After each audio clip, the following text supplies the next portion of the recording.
नमस्कार विद्यार्थी बालमित्रांनो, आज मी तुमच्यासाठी पुन्हा एक नवीन गोष्ट घेऊन आलेली आहे। गोष्टीचं नाव आहे तुमचे पैसे पडले।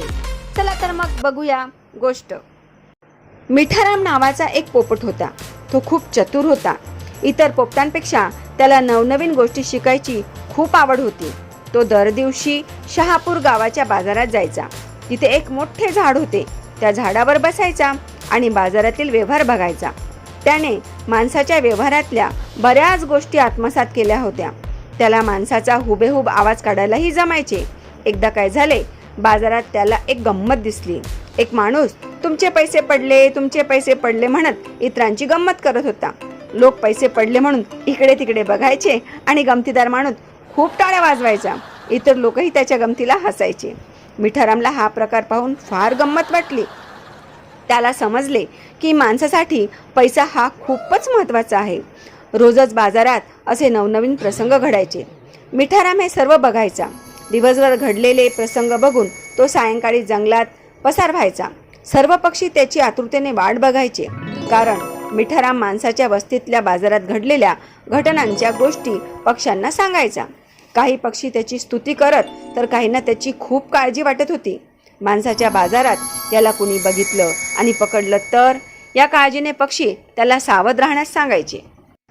एके दिवशी मिठाराम सायंकाळी बाजारातून जंगलाच्या दिशेने निघाला। आनंदाने वर खाली भिरकी मारत मिठाराम जंगलात आपल्या घरट्याकडे वळला। तोच त्याला पक्ष्यांचा अस्वस्थ करणारा किलबिलाट ऐकायला आला। मिठारामला काही वाईट गोष्ट घडल्याचा भास झाला। मिठाराम इकडे तिकडे बघू लागला तर त्याला एक शिकारी एका मोठ्या पिंजऱ्यात खूप साऱ्या पक्ष्यांना डांबताना दिसला। मिठारामला कळले की शिकाऱ्याने पक्ष्यांना जाळ्यात पकडले आणि तो यांना बाजारात विकणार।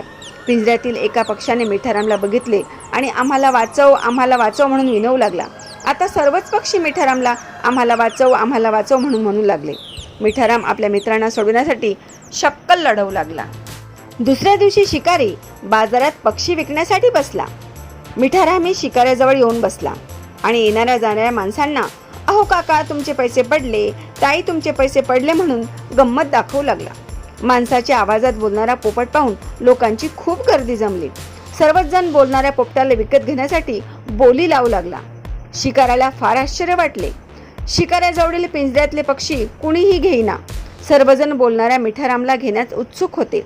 शिकारी मिठारामला म्हणाला, अरे पोपटा, तू कसा बोलतोस माणसासारखा, बाकीचे का नाही बोलत? मिठाराम म्हणाला, शिकारी काका, अहो जंगलात जादूचे झाड आहे, त्यावर बसलो एकदा आणि काय आश्चर्य, मला माणसासारखं बोलता आलं। शिकारी काका, तुम्ही एकदा सर्व पक्ष्यांना झाडावर बसवा, मग सर्वच छान माणसासारखे बोलतील आणि सर्वच पक्षी चांगल्या किमतीत विकतील सुद्धा, तुम्हाला खूप पैसे मिळतील। शिकारी म्हणाला, अरे पण हे पक्षी उडतील ना? मिठाराम म्हणाला, अहो त्या झाडावर बसले की सर्वच पक्ष्यांना माणसाजवळच राहायला आवडते। मी नाही का आलो तुमच्याजवळ?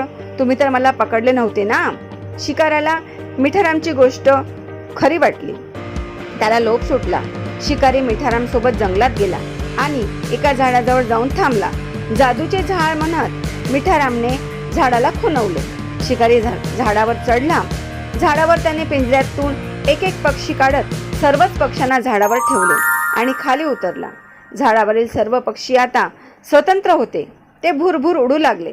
शिकारी सर्व पक्ष्यांची खाली वाट बघत उभा राहिला, परंतु एकही पक्षी त्याच्याजवळ आला नाही। शिकाऱ्याला आपण फसलो असे लक्षात आले। सर्व पक्षी उंच उंच उडून गेले।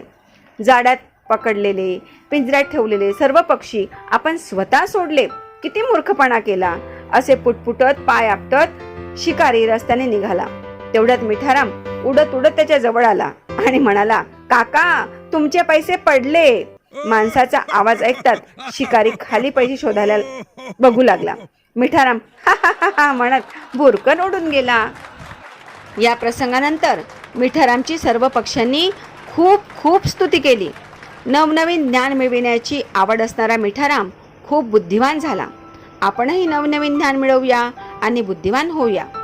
तर कशी वाटली मुलांनो तुम्हाला ही गोष्ट? आवडली ना? अशाच नवीन गोष्टीसह पुन्हा आपण लवकरच भेटूया। तोपर्यंत बाय बाय, स्वस्थ रहा, मस्त रहा।